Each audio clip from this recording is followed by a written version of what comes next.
Oh, Hey, there we're we live go. now. There we go. Yeah, we had to punch our way through to get on the internets. Yes, we Well, did. welcome back, Paul Sir Whaley of the That is me. Utah clan, a little south of me. How's the weather down Hmm. there? You guys got Hot, any hot? hot. The last 4 days have been between 95 and 105 by about 2 to 3 p.m. every day. Which 105? yeah, yeah. hmm Which Wow. is I feel like a very very old person, like someone Yeah. who's 110 because I'm running all of my errands first thing in the morning before it gets too hot. So, uh, but I I just can't complain too much though. I mean, it's very beautiful. It's just hot. Okay. All right. Well, we've got weather coming through here. We've in my internet webs may flicker a little Hmm bit because we've got thunderstorms coming through. hmm But we had a few days of 90s, but nothing like 105. 105 in Utah in June. That's early, isn't it? Like you guys get to 100 Yeah, and whatnot, but you're I mean, I my first summer out here, we had a couple of 110-degree days, and last year we had a couple of like 112, 113s, which southern Utah gets way more heat than northern Utah does. But this is a joke thing that people always say, but it's the truth. A dry heat is nicer than a wet heat. I will say that it is. When you sweat out okay. here, it actually does something. Yeah, it actually evaporates. Yeah. So I'm originally from the Midwest. So when we would have dew points in the 70s, dew points is Yeah, it's a term that when you get in the 70s, mid 70s, even close to 80, it is sticky. it's Um, miserable.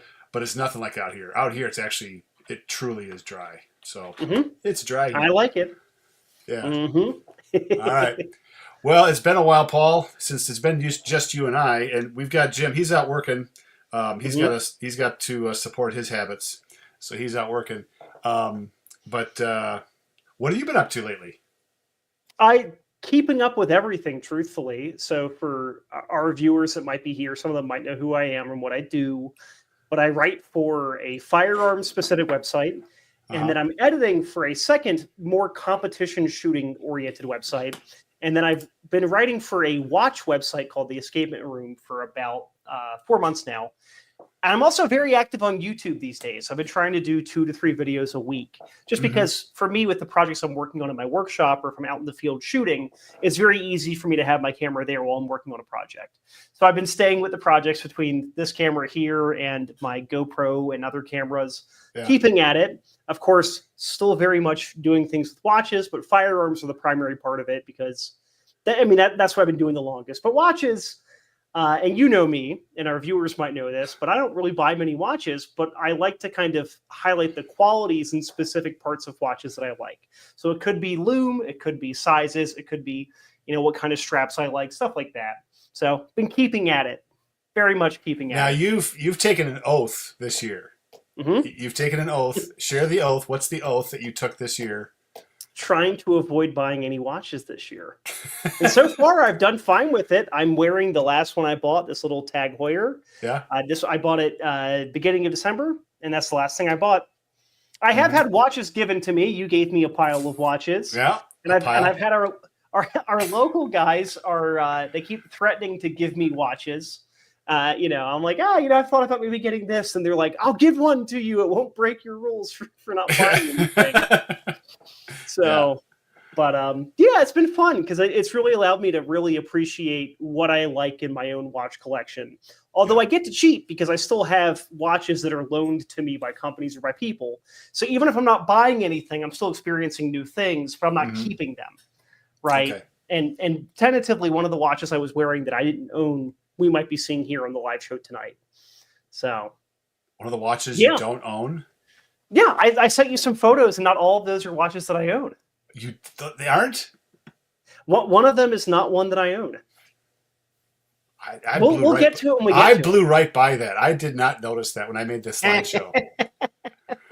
All Well, that'll be right. part of the fun then. That'll be part of the fun then. I know you've been very busy with work and life going on. Yeah. Did you want to give any updates there? I know the live stream that you did over the weekend was pretty good. I saw it had a pretty big turnout. Yeah. Yeah. I decided because way back in December, January, I was like, oh, I got to do my watch collection, and I just didn't have the get up and go for it. So a few months go by, same thing. Oh, I haven't done the watch collection video yet. So I was like, well, I think I'm going to do it now. So I just did it live, and it was a lot easier to do it live, keep things going. Went through all the Casios, went through all mechanical watches, and I realized something that I am gravitating, and I think you planted this seed in my head. I'm gravitating more and more to Casios. Yeah, And, though I've been on a quartz kick this year. And yeah, Casios quartz. is certainly quartz. Yeah, and more specifically, I think it has been the Casios, and but I've just really enjoyed it. So, what are you wearing? Oh, you already said the Tag Heuer. Oh, here, I'll pull it off though. I have all of my current watches here with me. And for viewers who may have been watching our previous live streams, I'm back in my office. I reclaimed it. This is our guest bedroom in our house, but it's also my office. I am wearing today, and this has been a constant watch, my vintage little tiny Tag Heuer. I have 7.5-inch wrists, and I like this watch because this is one that I don't worry about. Like some people might worry about it because it's older and vintage and Swiss and this and that. But this is a watch I wear to the gym. I wore it this morning when I was doing chest day at the gym. I wear it shooting. I'll wear it hiking. I'll wear it doing cardio. It's just a watch that's super comfortable. It's super svelte. So if I'm working on my vehicle or if I'm doing firearm work in my workshop, it's a very easy watch to wear. I don't have to worry about getting it caught on things or ripping it off because it's too bulky. Even something like a G-Shock, a lot of the square G-Shocks aren't that thick. This is 9 millimeters thin. So it's the thinnest watch I own. So I've been wearing it. That is thin. 9 millimeters. That's getting down there. Yeah, my only gripe with it is that it uses 19 millimeter lugs. This was that era where it's a 37 millimeter case, so they try to do half of that for the lug width for to keep it symmetrical or whatever. And I can find straps. This is not a factory strap. This was an aftermarket silicone strap or rubber FKM strap. But it's just annoying because I have so many 20 millimeter, and 18 millimeter is a lot more common than 19 is. Yeah. But this is a watch. I mean, if I go look at my stats, I've probably worn this watch for maybe 45 or 50 days this year. I personally only own 5 watches. I say only. It's like most people have one, but I've got 5 watches in the personal collection right now. So I have a couple more than that. Actually, I'm gonna be purging very soon. Yeah, it's going to be a massive purge. Somebody is going to end up with a bunch of watches. Because I've tried selling them, and you get to a point where it's like, the time it takes to sell some of these watches is just ridiculous. Yes. So between that and shipping and everything, it can be a hassle. Yeah. All right. So what I'm wearing today, let's see if you can pick out what I'm wearing. Well, so you're wearing a Casio. Is it an A168 or is it your Bluetooth step counter one? It's the Bluetooth step counter one. The ABL. It's a weird designation. ABL 100, I think, isn't it? ABL 100. Wasn't that like a JDM one, like a Japanese market one? This is a JDM. Yep. Yeah, so you wore that to our meetup back in March. Yeah. And it's a little bit bigger than the 168, which I love. The 158 is just a lipstick with pig with lipstick. It's the F91. I can't stand the F91, so it's just a metal version of the F91. So I'm not a fan of that at all. So I gave that one away.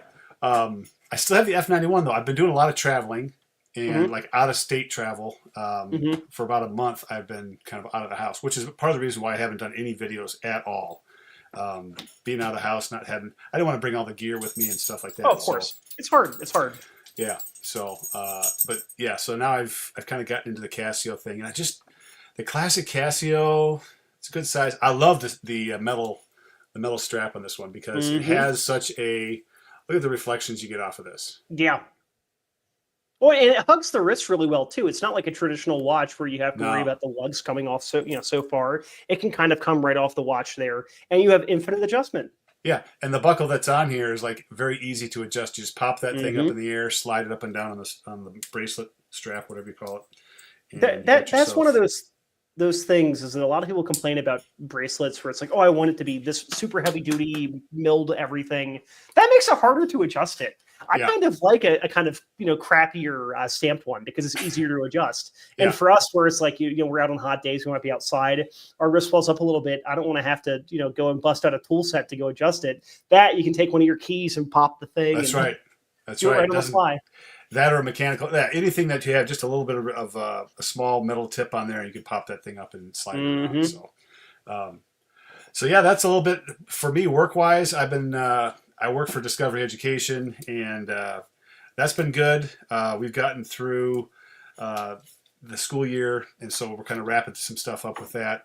Unfortunately, the funding for our program by the state didn't come through, so it's frustrating. So my job is highly, highly in question right now, but we'll see. There's still some other stuff that's kind of flying around. We'll see how that pans out. Sherman, are you trying to make a cat meow? You can see his tail. You can see his tail in the background. Yeah. Yeah. Yeah. Updates for watches. So, like, just go through your watches real quick. Like, you want me to go through the slides? Yeah. Pull the photos out, and I'll go one by one. I didn't show everything, but I showed nearly everything. Because I currently own 5 watches. It's the same 5 that I've had since late December. Yeah. That's the one I'm wearing right now. That's my Tag Heuer 1500. It has a fully loomed dial, which is fun. Admittedly, with how old it is actually not the brightest. I mean, it's bright, but it doesn't last. An interesting thing, and you guys should see it there. See how there's T's on either side of the Swiss made? This watch had tritium. The triangle and then the 2 circular indices were tritium. Unfortunately, this watch was made in 1991, so the tritium died in about 2003. Because the half-life of tritium is 12 years. So, yeah. But this is one, again, I've been wearing it a ton. It's super small. It's super svelte. I really just enjoy wearing it. Yeah. And the fun thing is that I'm not someone who cares about Swiss made or Japanese made or whatever it might be. A good watch is a good watch. Yeah. But this is a luxury watch that costs me about as much as a Chinese made Seiko. And I can't complain with this. This is one that I really enjoy it, and it's kind of a sleeper watch because it's not super overt. It's small, and it's just one that I've really enjoyed wearing. And it's the last one that I bought. So I bought it December.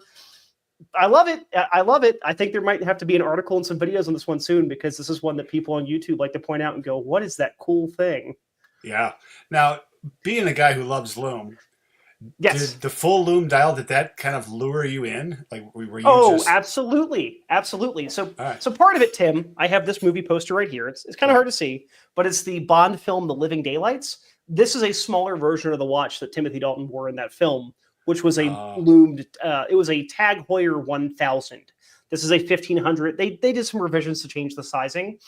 I wanted full loom because I like full loom. It's fun and it's cool looking, and that patina that the dials get when they get older looks great. I think it looks fantastic. And the fact that it's also a Bond watch made this an easy purchase for me. But yeah, this is one that, again, a lot of people might look at this and go, oh, it's kind of boring, kind of bland. But to me, we both like the like 1960s old guy watch, right? Yeah. Like a glycine vacuum or something like that. Where it's a super low-key watch, but you know it has artistic elements to it and craftsmanship. This is that watch for me because this is like a late 80s, early 90s kind of under-the-radar watch. It's still a 200-meter water-resistant diver. It's quartz, but it's the most accurate quartz watch I own that isn't a G-Shock with atomic timekeeping. I just like it a lot. It's one that is it's like vanilla ice cream, but really, really well-made vanilla ice cream. And that's why I like it. Yeah. Now, do you have a watch that's not associated with a Bond film? Technically, yes, but also technically no. All of my my only non-Bond watches are my digital watches. Okay. Unintentionally, one of the watches that'll be showing up here, I didn't know it was in a Bond film until after I had owned it for like 3 months. So that, that I have that little throwaway piece there. But yeah, this one was purposely bought because it's a Bond watch, but also because small, fun little diver. I need a date on a watch for me to really wear it all that often. And also with having a rotating bezel, even though it's like, oh, you're not diving, what's the use of the bezel? Timing pasta, timing intervals for things, all of the things you'd ever need to time, I can do it with this bezel. Yeah. So, and it's a 60-click bezel. Some people prefer the smoothness of a 120, but 60 is fine for actually just timing stuff. And the bezel looks like it's on, right? It lines up good. Oh yeah, yeah. There's no alignment issues with this watch. Even the second hand hits basically every indice dead on. Yeah. Cool. Yeah. I'm honestly surprised that it, like, especially earlier quartz watches. 1990, 91 is not like early quartz. But that is still a 35-year-old watch at that point, and I would expect it to not be super, tight and everything. No, this watch is pretty dead nuts on. So how'd you find it? How'd you find it? eBay. So I got very lucky because the seller on eBay actually had this watch listed as an incorrect model. which is funny because it tells you the model on the back of the watch, but they had it listed as a less expensive later version of this watch, the Tag Heuer 2000. Okay. But they never made the 2000 in this size. It's a 37 millimeter case. And I got it for, I don't mind saying prices. This was $500 with the bracelet and, sold as running fine and everything. And I actually went to the Tag Heuer boutique that's here in Central Salt Lake.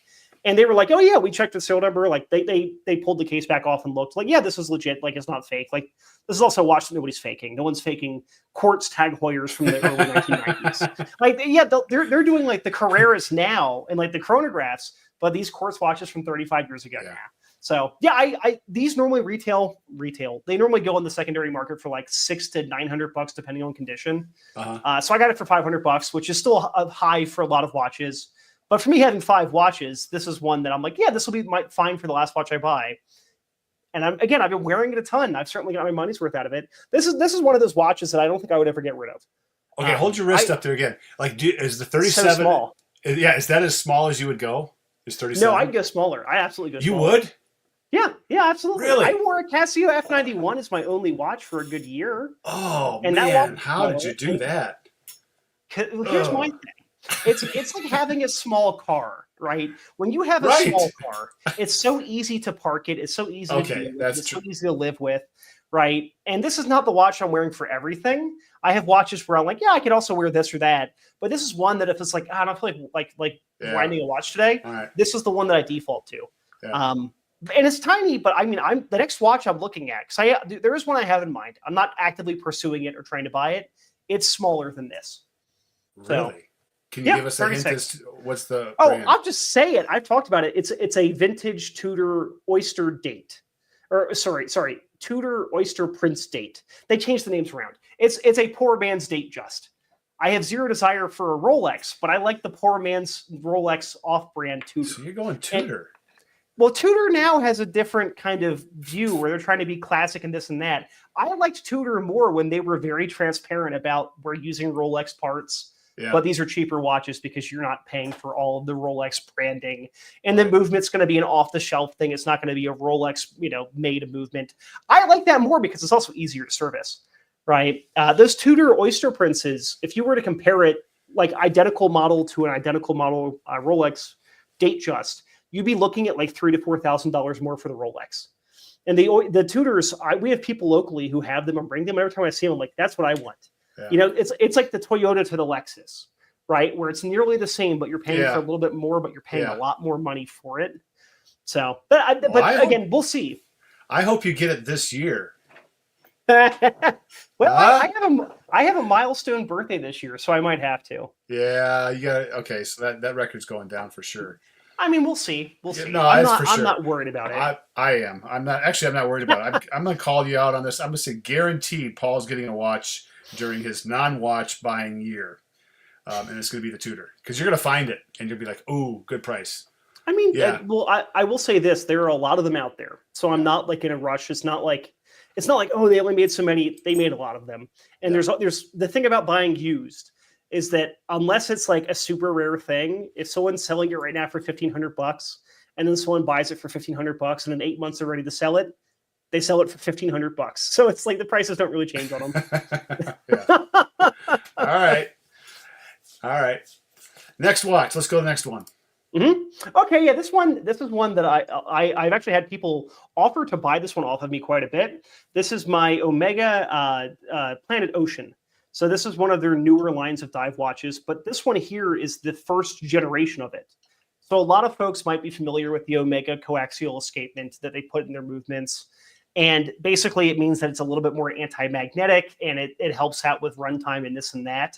Uh-huh. My gripe with modern Omega, and this watch is a modern Omega watch. It was made in 2011. My gripe is that the watches have gotten very thick. This is a 600-meter diver that is 13.5 millimeters thick. That's really not that bad. That's not bad for 600 meters. The current versions of this watch are close to 16 millimeters. Right. Because the movement has gotten beefier and bigger. But this movement, the older, I think it's called the Caliber 2500 from Omega, it is still an off-the-shelf modified ETA movement. They got a higher end finish ETA 2892 movement. and then they put the coaxial escapement on there to kind of give it some more features. I like that, and of course the photo there is the front of the watch, but I like that I don't have a visible see-through caseback. I have a proper engraved one that has the hippocamp, which is it's like a seahorse horse, right? And this is just a very classy, elegant watch. This is a Bond watch. This is one that Daniel Craig wore in 2 films, well, 3 films really, but 2 films. And the strap here is one of the para straps. So it's kind of like a NATO, but rather than having the double pass underneath, it has a hook system here. And what I like is that this one is made from almost like a soft seatbelt material. So it's slightly stretchy, which means that I don't really have to adjust it throughout the day if it's hot or cold, right? I can throw it on, and if my wrist swells up, this is nice and soft and supple, and the watch will just expand a little bit. Okay. So, how did the strap? How well does it dry out? Does it dry out fast, pretty quick. slow? Yeah, pretty quick. Really? Okay. I will say this is not my first choice of hey, let's go hop in the lake or go hop in the ocean. I would rather have a rubber strap or maybe even like a proper NATO. But this one, I found that it between sweat, rain, and then actual water moisture, it dries out relatively fast. Maybe 20, 25 minutes. Okay. And again, this is a cheap strap, but it's really comfortable, which is why it stayed on the watch for this amount of time. I'm normally wearing this one. You've seen it in person. I'm normally wearing this one on a red tropic strap because I think red really helps it pop. Yep. But I've been kind of on a NATO and para strap kick for my 2 Omegas lately. Because I found that especially here in Utah, and you have this in Montana too, we'll have mornings where it's 65 or 70 degrees, and then we're up to 100, 105 in the afternoon. And my wrist is swelling up by maybe a quarter inch by the afternoon. And the rubber straps are nice, but as you've pointed out in a lot of reviews, when you've got a rubber strap, you don't always have the proper spacing for the holes in the strap. Mm-hmm. With this, I effectively have infinite adjustment. Yeah. And it has stretch to it. Yeah. Yeah, I really like that. Yeah, it's funny how adjustments for me, I don't know if I'm hypersensitive to it, but I like it a certain snugness. I don't like it too tight, too loose. I like it just enough to where the watch doesn't move around much. I used to wear watches really loose for a long time because I didn't know how to adjust it real well. But I like it just enough where it can move around just a little bit because that gives you a little bit of expansion for your wrist. But it's not slapping around, especially the heavy watches I wear much tighter. But that's why I never wear this one on the bracelet. You've heard me again. You saw me wearing it on the bracelet back in March. The Omega bracelets from this generation had no micro adjustments. Yeah. You had to use half links and quarter links for sizing. Yeah, that's right. Yeah. And it's all pins and collars. Yeah. And one of the watches we'll get to uses double collars per pin because of the chain link style of bracelet it used, which is a nightmare. I could get an aftermarket bracelet. That's something I might do in the future here, but I'm not such a bracelet fan that I want to spend, even though this is a watch that cost me more than my first car did, I don't want to spend a couple $100 on an aftermarket bracelet because I know I would still prefer wearing it on a $25 rubber strap or a $10 NATO strap. Right. But this is one that I've not been wearing it a ton lately, not because of any sort of particular reason besides wearing quartz more because I've been so physical. That I've just kind of gravitated towards. I wear the same watch for 24 hours straight, and it just doesn't come off until I hop in the shower, right? But this one's fantastic. I know our buddy Lincoln. He has said that if I ever decide to sell it, he wants it on the spot. So, he already got dibs on it. He is one of 6 people. He's one of 6 people who's called dibs on this, Tim. But it's really who gets there first. True. You have my home address. He doesn't. Ah, yes. Okay. Let's go to the next one. Sure.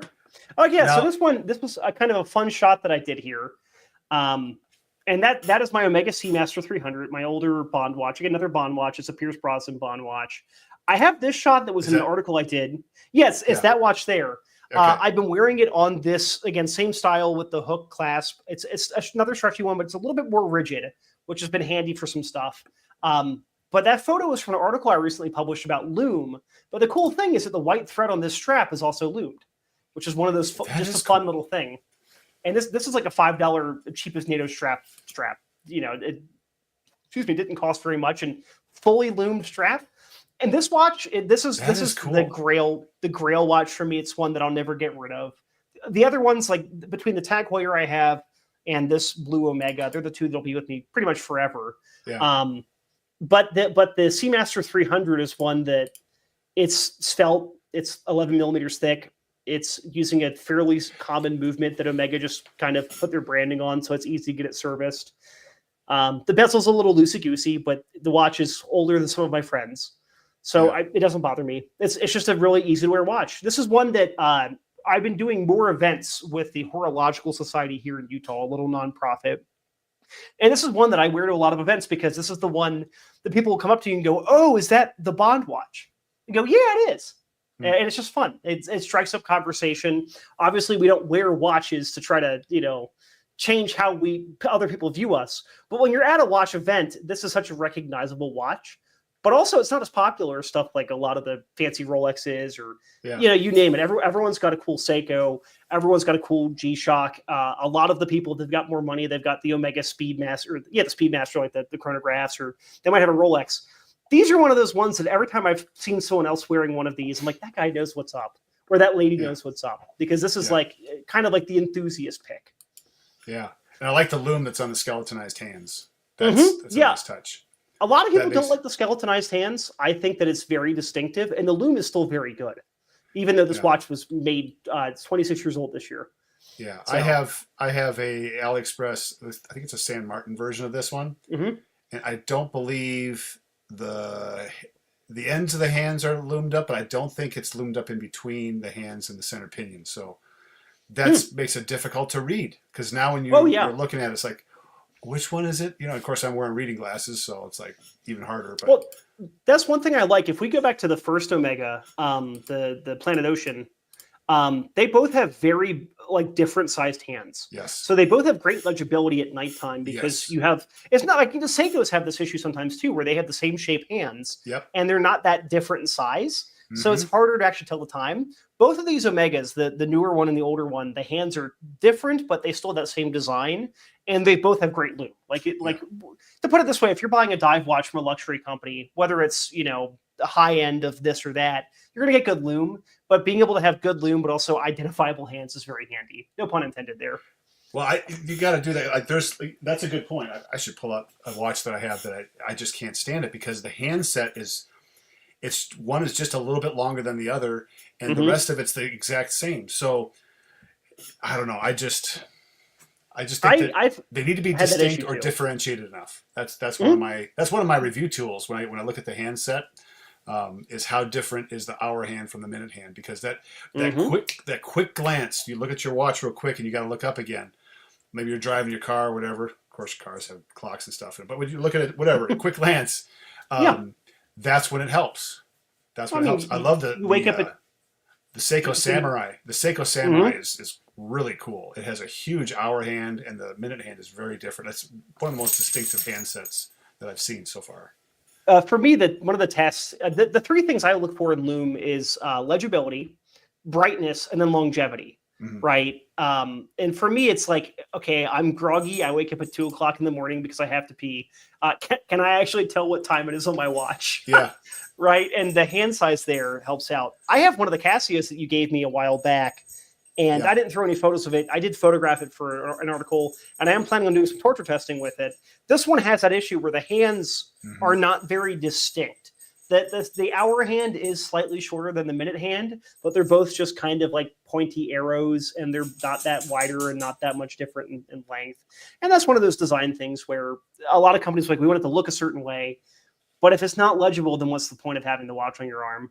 To me, at least. I know to you, we both care about the practicality of actually wearing the thing. I use the watch all the time. I don't look at my phone ever to look at the clock. Now, I'm also a lot older than most people. The cell phone is the modern pocket watch. It's inconvenient to reach into your pocket to pull it out and check the time, because now you're going to look at all the notifications you have and this and that. Yeah. For sure. I don't like it. All right. So there's the Seamaster 300, which you're not going to get rid of that one either. Oh, I had a question on this one. Is the newer version? They have the newer versions of this out there, correct? And is the newer version thicker? Absolutely. Yeah, the newer ones are. I think they're like 14.5 millimeters thick. What was this one? Was it 11? This one is like 11.5, including the crystal. Wow. Yeah. Wow. I think Omega quotes 11.8, but on my calipers, I've measured 11.5. This is a general rule of thumb for our viewers. If you see measurements for a watch online, they may be true, or they may be close, or they may be untrue. A $25 pair of digital calipers from Amazon will let you actually see how thick or thin a watch is. Yeah. So yeah, the newer ones after you buy the watch. Yeah, exactly right. The newer ones, I want to say 13.8 to 14.5, depending on the complications they have. The weirdest thing is they released dateless models of this watch, which are thicker than the ones that have the date. Make that make sense. I can't. Yeah, I'm a huge fan of thin dive watches. Dive watches are cool. When I first started collecting, I was like, I don't want any dive watches. And then I think I have more dive watches than anything else as far as a category. All of mine are dive watches. Even the G-Shock is rated for 200 meters. So yeah. But and I think it's the timing bezel. I just fell in love with the timing bezel. Oh, it's so handy. You use it every day. Yeah. So, all right, next. So this is one that I don't own, but I reviewed last month. And this is from Markwell Watches. They're a local Salt Lake City micro brand. I personally know both the owners of the company, and they loaned me 2 of their models of watches over the last 6 months to test and review for my website and for YouTube. Totally honest review. They didn't pay me anything. They didn't give me anything for free. They said, hey, if you hate it, let us know. If you love it, let us know. And this series is called their Hard Candy series, and they have enamel dials. So there's actually 5 different colors of these watches. And I picked the red one here, which they call like the candy apple type color. The cherry color, the black cherry. So they kind of took the color of Jolly Ranchers and used that for flavors of the watches. These have proper enamel dials. They're using the Miyota 9039 movement, so a fairly thin, high-quality Japanese movement with smooth second-hand sweep. And it's a proper dateless movement, so the watch doesn't have to be extra thick to accommodate a date wheel that's not there. And you have no ghost position on the crown. This is a 37mm watch. It is about 10mm thick, so very easy to wear.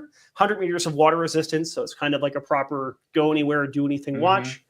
And I would have preferred to have the date, the previous model of this watch, which didn't. I think I've sent photos before, but the previous model of this watch kind of looked like a roulette wheel, and it even had a roulette date wheel where it was alternating colors for the date. This one though is like a quintessential summertime watch. There's a blue one that's a great pop of blue. This red one is fantastic. It pairs well with like comfort wear and grilling, and I just thought it was super fun. So if people want to know what this watch is, if you Google Markwell Hard Candy, you'll find my review near the top of the Google search. And it was just a fun watch. I wore these quite a bit, and they came with me to a lot of our local meetups because people were like, I want to see them. Because it's not often that you see proper enamel dials these days. You might see someone that tries to look like enamel, but they actually used enamel dials for their watches. And enamel's really hard to get smooth, if I remember right. Isn't the process to get an enamel dial a tricky process? Well, it's more so that from what I've seen, enamel can be kind of brittle, and it's also easy to have it kind of come uneven. So it's almost like convex. Is that right? Convex. Yeah. And the cool thing, I only sent the one photo, but in the review I wrote, there's more photos there. The enamel is nice and shiny. So at certain angles, you could see the underside of your hands on the watch because of the reflection. Which is so cool because they actually have like this nice polished enamel dial, and it's a fume dial, so it goes from darker to lighter in the center. And between this one and then they did a purple one that I really liked. I mean, all the colors were pretty good, but the red, the blue, and the purple were my favorites.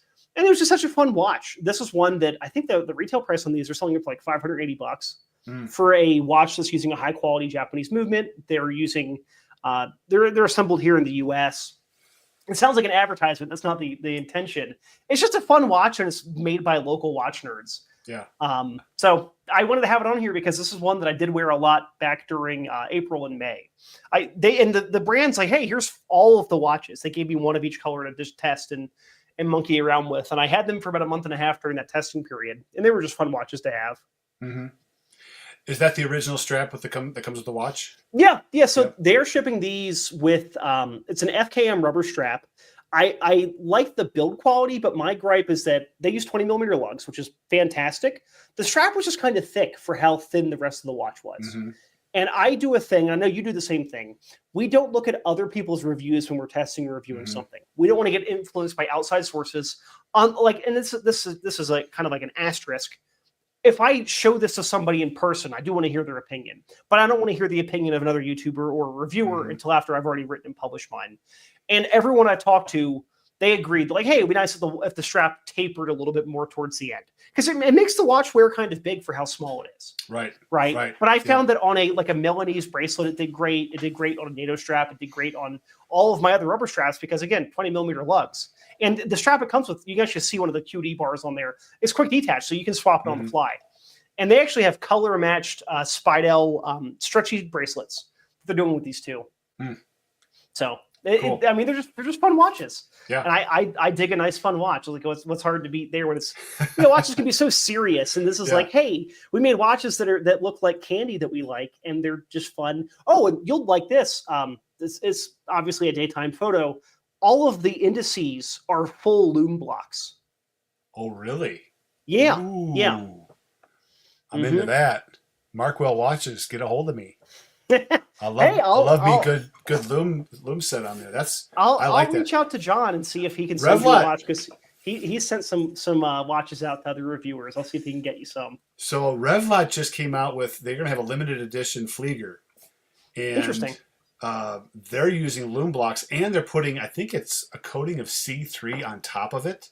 And I'm really curious about this. Tuesday next week is when it goes on sale. It's limited edition, so it's going to be pricey. I probably won't get one, but I looked at that. It's like Flieger. It has it's a Type B, so it has the typical clock, 12 on there, and Damascus case, which is I don't know if I'm a fan of Damascus cases. It's a little too zebra looking for me. Yeah, I'd rather look at the dial than the case, but I have a bronze Zelos hammerhead that I love, the patina on the Zelos, which, by the way, is coming up. Segue. There we go. So this is what I've been wearing the past, last month, traveling. And I've got a few Casios in there, actually. And so I'll just kind of go through those. Upper left is the Casio GD350. And then to the right of that one is the GBDH 2000, which is the fitness watch, which I've been using it a lot more. I've been using the fitness features like the gym workout, the biking, the running, because I've been getting back into the biking and running piece. I nobody hold me to this. I may do a sprint triathlon. Oh, wow. In the near future, if I can get myself in shape fast enough. I did those, 10 years ago. I think it was 10 years ago. Yeah. You shared photos of those in some of your reviews. Yeah. Yeah. So anyway, the GBDH is helpful with that. In between that is the Seiko Samurai, which you can see the handset. The hour hand is like this big triangle, and then the minute hand is this long sword minute hand. And I love, like you said, the red dial on that Markwell. That's the San Martin. One of my favorite sport watches is the San Martin. I forget what the model number is. Beautiful. Well, they make it so difficult to keep track of the designations. Yeah, that's a wonderful looking watch there. Oh, that watch is so cool. So here's the story behind that watch. So I bought that watch a year ago, and I gave it to my stepson because he plays hockey, and they have when they have home games, they dress out for him. They have a suit coat, and they come in like they're like pro players. And so I gave his older brother a watch, and it's like, I'm going to give him a watch. And because he plays for Hellgate High School, I'm going to give him the colors of the high school. So the color on this is so beautiful. So as soon as I gave it to him, I was like, man, I really missed that watch. That's the only watch that I've gone back and bought again. Interesting. With actually, there's one other one. The other two that I bought were because the movement broke. And, but this is one that's like, I really like this watch. So I think that one's going to stick around for a long time. To the right of that is the all-white dial. That's the Zelos hammerhead. That's the patinaed bronze case. To the right of that is the Casio CMD40. This is the watch. You talked about wearing a watch that get people to start talking. It's a TV watch. That's the TV watch. So it has an infrared. I don't know if I've got. I can't get it. It has an infrared emitter and sensor, so you can program the watch to different infrared signals for different electronic products. But you can turn power on, off, volume up and down. You can program those buttons basically however you want when you reprogram it. And then to the right of that is the Ixendao.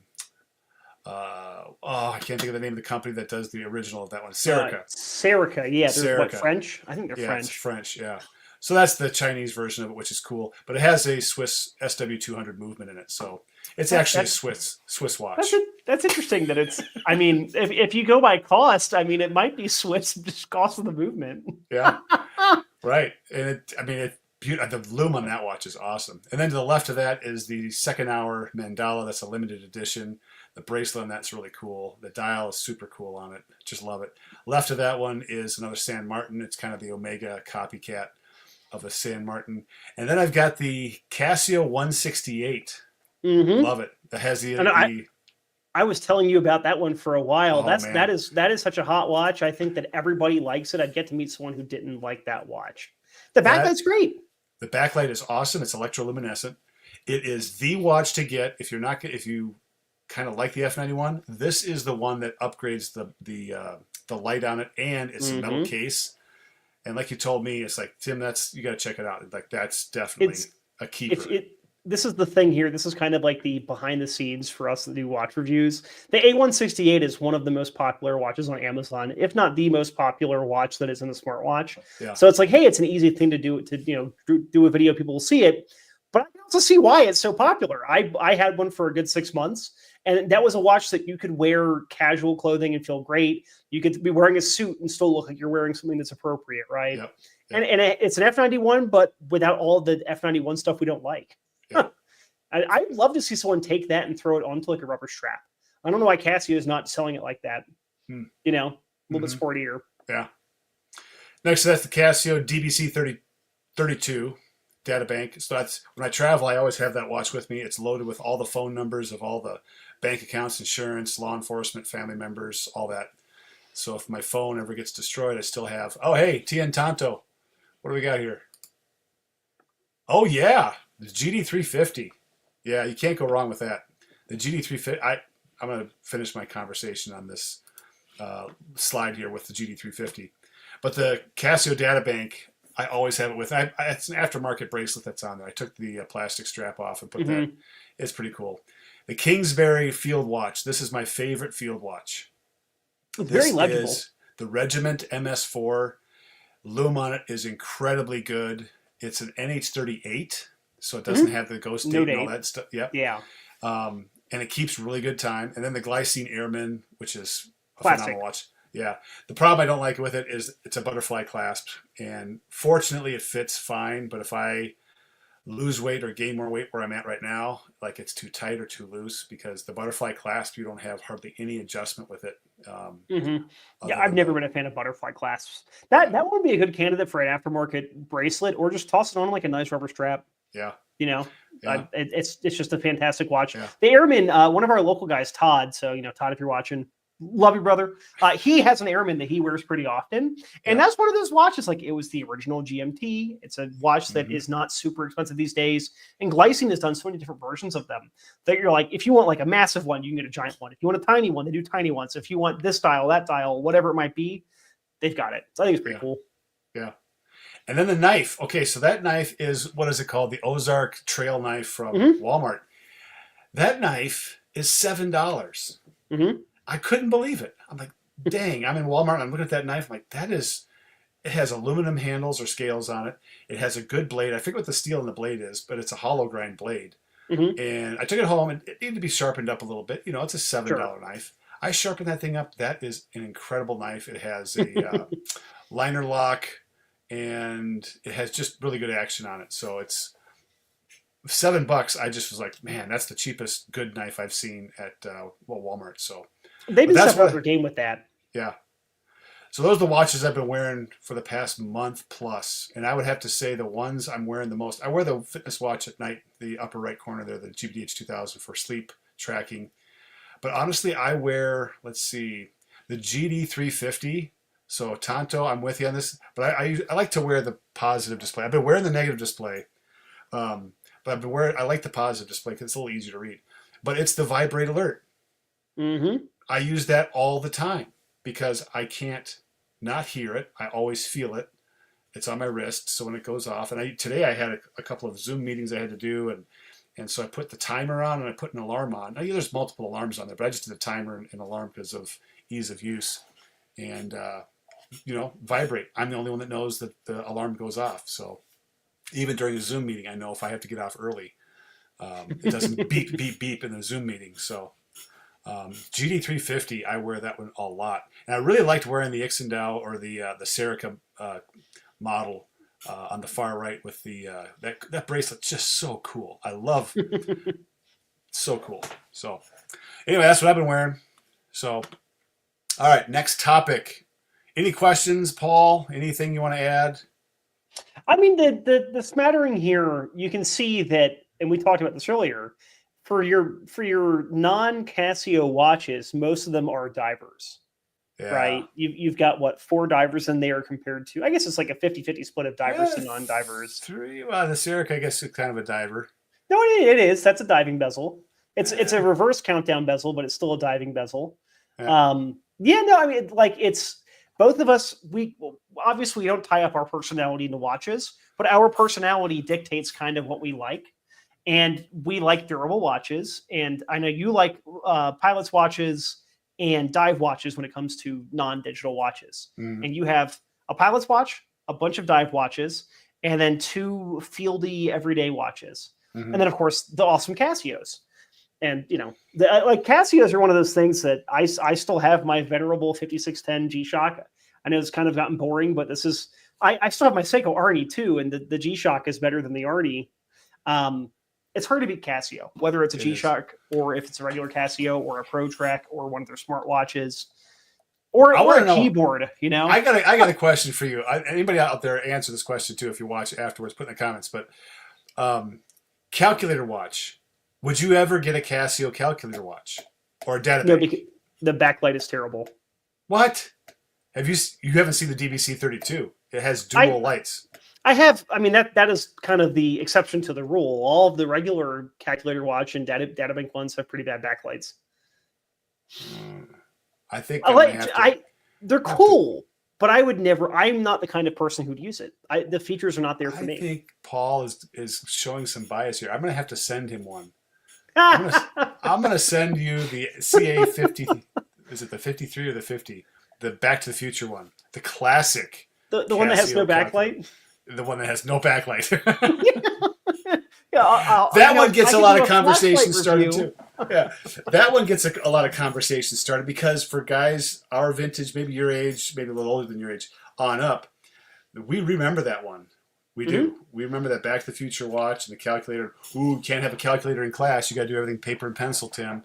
We want you to learn how to do, long division and long multiplication because you never know. You're not going to have that calculator in your pocket with you all day long. Really, it's called an iPhone. 50 years later, 40 years later, we're all carrying calculators in our pockets along with scientific calculators at that. Yeah, you can switch whatever calculator you want with all the different apps you can do as well, or you can just do AI and just talk into it and say, "Hey, do this," and then it gives you the wrong answers.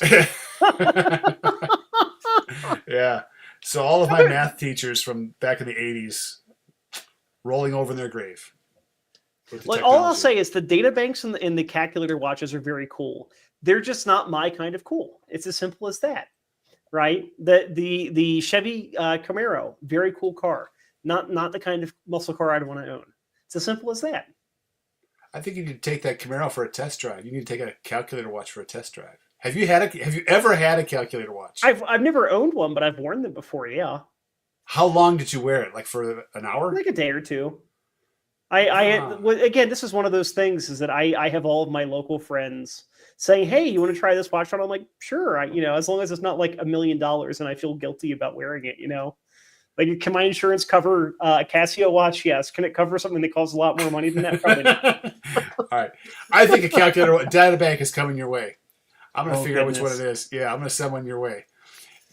So let's see. I want you to know the first thing I'm typing into it is 8005. Okay, for everyone out there who knows what 8005 is, you turn it upside down and you show it to your friends, and they go, "Oh, you did the thing." That's the first thing getting typed in there. Okay. All right, junior high-minded. Yeah. Look, we don't get older, okay? We don't get mature. We just get older. My dad's 65 and his humor is still firmly stuck at age 14. Okay. And I'm about the same, so. All right. What's up next? Oh, the watch wall. That's the next thing on the list. Have you ever hit a watch wall where you're just like, I don't think I want to get any more watches? I mean, I've been there for 6 months. Yeah, okay. I mean, right. But, hey, Steven's here. Hey, Steven. Steven's one of my local buddies. We are big Bond fans together. We did a live stream over last weekend. On the topic of the watch wall, I would say yes. I have had moments where there might be something that I wanted, and then I realized didn't want to buy anything for a while. Maybe think about that. But truth be told, I really know what I like now. Yeah. And, people always say, oh, think outside the box, think outside the box.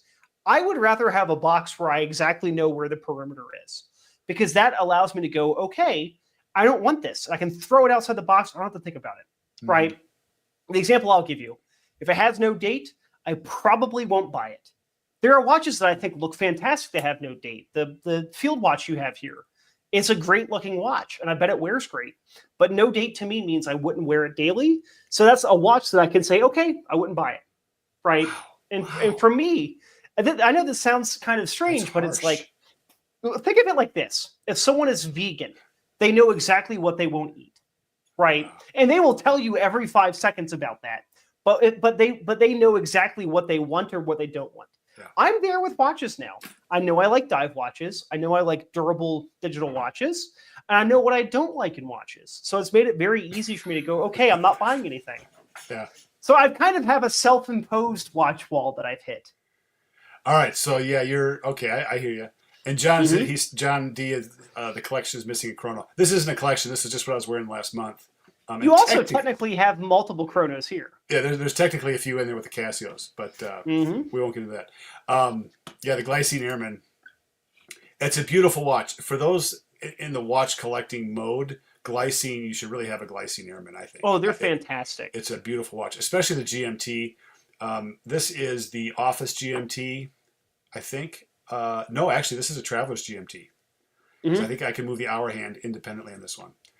Jumping hour, yeah. Yeah, jumping hour. So, but Glycine is awesome. But I hear you on that. So, like the watch wall for me, I think volume has been part of it. Because I pull it out and it's like, oh man, I've got like 2 cases of watches and I've got a few on the dresser. But the thing was, when I did that live stream, was it last week? I think I did it last week. Yeah, Sunday. Yeah. Sunday? Yeah. It almost feels like last week.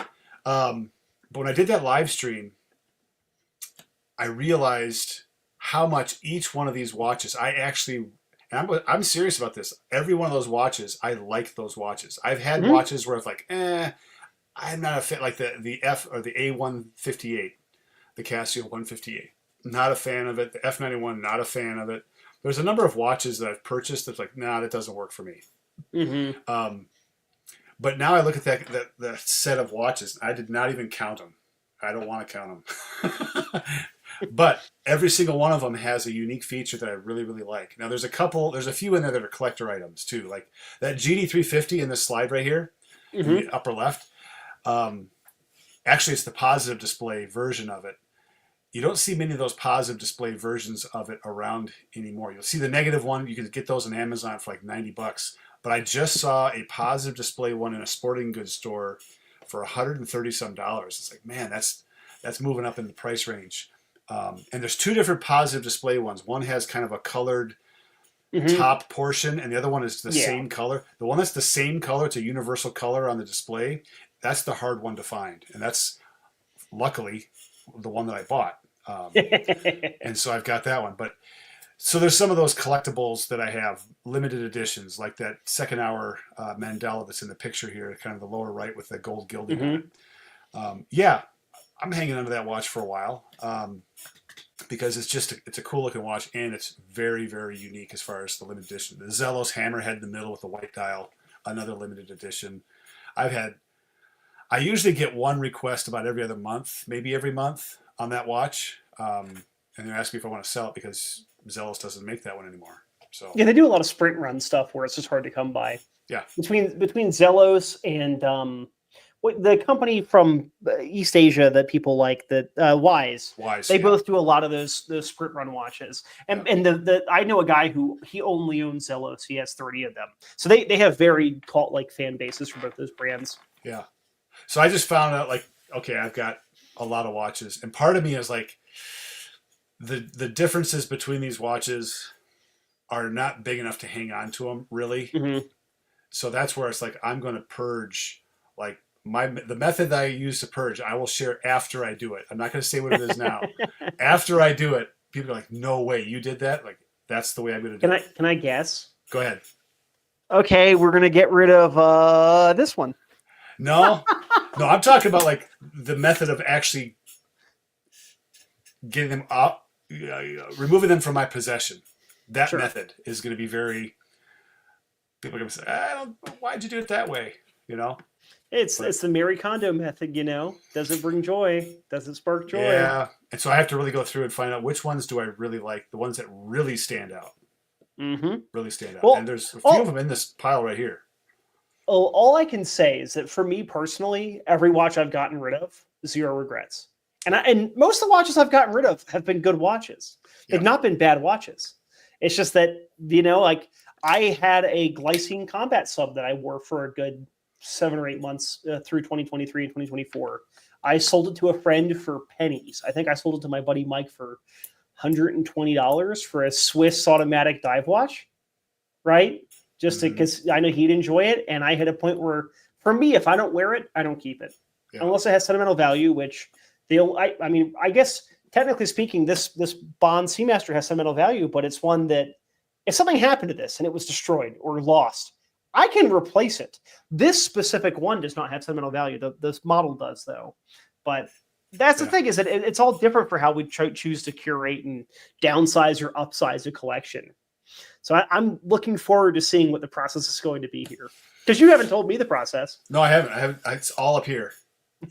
And it's one of those things, part of the change in my life is like, it's going to be fun.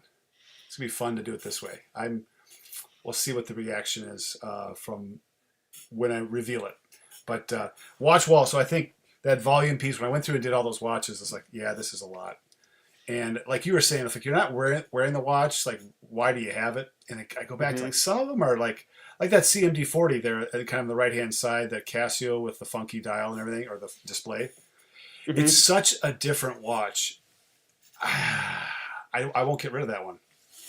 It's unique. It's too cool. Every time that you've brought it out here to Utah to our watch meetups, people were like, "Is that watch?" Yeah. Right? That's one that is fun. It's also not worth very much. So is it worth your time to get rid of it? Not really. Yeah. No, keep it. Yeah. So most of the watches I have, if I was to try to resell them, I'm not going to get much back for them. Mm-hmm. I just am not, and that's fine, because that's why I bought the watches I bought, and why I have so many of them. Was I got so much variety. And I think another thing too is I realized how much variety I actually like. Mm-hmm. I'm not dialed in on, like, I watch some watch reviews, they get dialed in on this color on a dive watch, and it has to have these features. And you look at their collection, and yeah, sure enough, it's pretty much all the same stuff. I'm like, yeah, you could probably do that with 2 watches, or maybe 3. But I've just found a great appreciation for a whole bunch of watches, but I've hit a wall, and the wall that I've hit is like, I just have not seen other watches out there that cause an itch that I need to scratch, and I don't know what it is, but it's just like I'll look at it, it's like, yeah, I've got something similar to that. I've got something similar to that. I've got something similar to that. That one's kind of cool. And honestly, the Casios recently, I went on a Casio run for about a month and a half to 2 months. There were some different Casios, like the 168. That was one. Mm-hmm. It's like, oh, that is kind of cool. Paul was right, and I did the review on that one. It's like, dang it. And then this one, the ABL 100, the step counter, which is another, classic looking Casio. That has been, but I think I'm kind of running out of steam on the Casios. I'm looking at the G-Shocks. I was going through Amazon, just typed in G-Shock in the search. I'm like, no. Because all the watches that I get have to have one of 2 things. That is a legendary status. Mm-hmm. It's like the F91 legendary watch, and I'll buy it for that reason alone. That's the only reason I bought it. Or it appeals to me. There's something about it that appeals to me. If it's outside of those two things, I'm not going to do it. If it's just a popular watch that other people are reviewing, I'm generally not hooked into that. I don't really care. It has to have some appeal to me, or it has to be a legendary watch. See, this sounds like a return to the Pro Trek. We got to bring back the triple sensor. We got to come back to the triple sensor. It is one of the greatest Casios of all time in my collection, man. It's like the PRW 6600Y. Mm-hmm. Fantastic Casio. Lower profile, has everything but the G-Shockness. It doesn't have the G-Shock stuff, which in a way I kind of like. But yeah, you kind of go back to that and you kind of like, that actually, there's a good reason why that one was one of my first. Well, I've had what is it? Not Pro, is it ProMaster? I've got my mind screwed up on it now. ProMaster is Citizen, but they have the Pro Trek, and then I think there's the Pro Trek Master Series. Casio, much like many of these companies, they're pretty bad about their naming for stuff. Mm-hmm. But they've been doing more and more with it. I've had a Pro Trek since the early 90s, mid 90s. So 30 years I've had a Pro Trek. One of them I just gave it to my youngest son here a couple years ago, 3 years ago. And that was 17 years old. It was a tough solar. I think I replaced the solar battery in it once. Other than that, it was tough, isn't it? It was titanium case, titanium bracelet. Yeah. I mean, you talk about a grab and go watch, like that thing was bulletproof. I've still contemplated one. I've thought about breaking my watch fast with that instead of the Tudor, because I could see that watch. I've been on the fence about getting rid of this Arnie. Even though you and I both kind of had hit and miss reviews on it. Well, the issue is now it's discontinued. Keep it. So well, I'm on the fence. I put in my review that if I got a working one after 2 times sending it into the service center, I would keep it. And if it wasn't working, I would have sailed buckshot through it. And I haven't sailed buckshot through it because it's working. But I've not been wearing it a ton lately. Yeah, but we'll see. It's the G-Shock. I wear the G-Shock as a nighttime watch, as a weightlifting watch. And the triple sensor, like the PRW 660, whatever it is. 660. The 6,600. The analog one, the one that is the anti-digi. Yeah. That's the one. The annoying thing is they have so many variants of it that are varying prices, and they don't actually tell you what the different features are. Yeah. But that's one of those watches that I know that you've got the series of legendary watches. Yeah. If you haven't covered the Pro Trek, that should be on there. So it's that's one of the watches for all of our viewers out there. The Pro Trek is one of the watches I found when I first found Tim's channel 2 years ago. Yep, there it is right there. Yeah. ABC sensor. It has the digital dial or digital display at the bottom, which actually it's pretty good sized.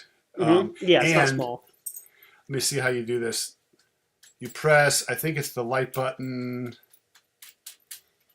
and it has the compass there that uses the hands. Yeah. So there's a million features. Whatever. Yeah. But you can press 2 buttons. I forget which one it is, and it moves all the hands up to the 2 o'clock position, so you can see the digital display.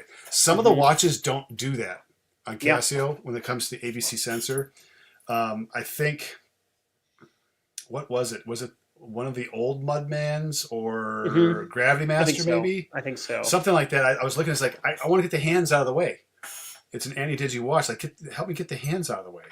Well, see, the Seiko Arnie has the same problem. But also your digital display is the size of an ant, so yeah, it's not the easiest one to use. No, but this is the watch that probably, if it comes down to one watch, it might be this watch. Yeah, have you done a return to that watch as a video yet? I haven't. I'm gonna start going back. Do it. Yeah, do it. That is a legendary watch. That's a watch that I think that people who say that they want a G-Shock, that's probably the watch they should buy instead. Yeah, I think. And the reason being is like your height off the wrist is much less. Not bad. Mm-hmm. And I've had this watch for 4 years, and look at the crystal on here. Looks fine. Doesn't have hardly scratches. I think I welded. Yeah, I was welding, and I got little splatter of the weld on there. Some slag on there. That's going to do something to your crystal, okay? No matter what, really, because it's molten metal. Actually, I don't see it. Maybe it's on a different watch. But that's the way it goes. I use my watches, so. But watch wall, so your watch wall, yours is like, I know what I want. Self-imposed. All right. And mine is like, it's a little bit of like, I had a little more of a exploration, and now I'm kind of done exploring, or I've explored the area that I want. I guess my area is much bigger than yours, I guess. That might be a way to look at it. I mean, I've experienced a lot of watches, and again, with doing the reviews I've done, where I've had companies reach out and send stuff, it's allowed me to experience things I might not have purchased on my own.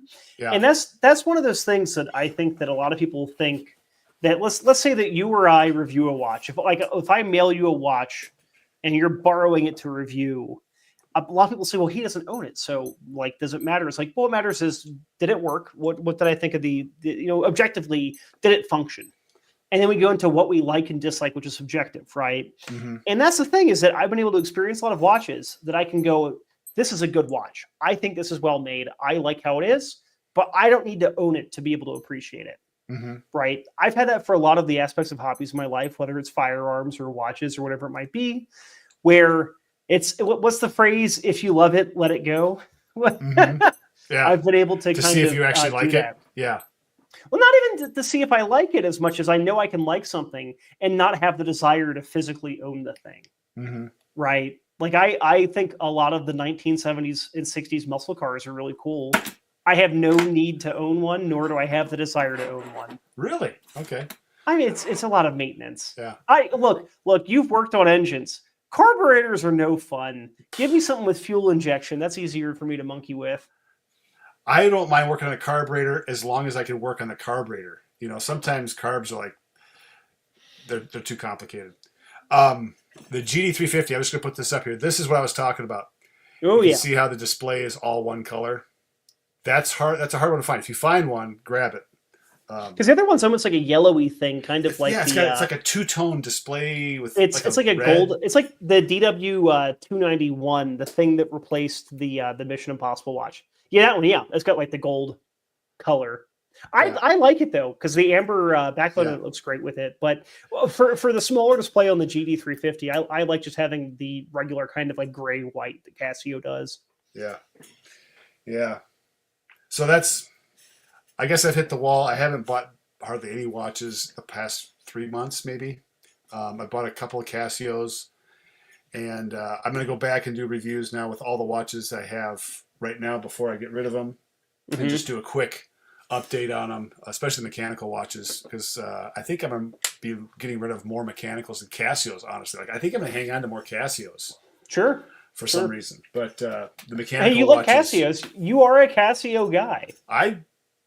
I've always liked them. Like I said, this is the watch I had in junior high, was the DBC 611, and the DBC 611 is the one that has that flat touchpad on there. Yeah, and this is the one that when I was younger, it's like it was such a hair puller, but for some reason this one is not. And it's not that I don't have hairless arms anymore. It's just I don't know why it was such a big deal. But this was the original data bank, and you can see that the display on that one is not nearly as good as the DBC 32.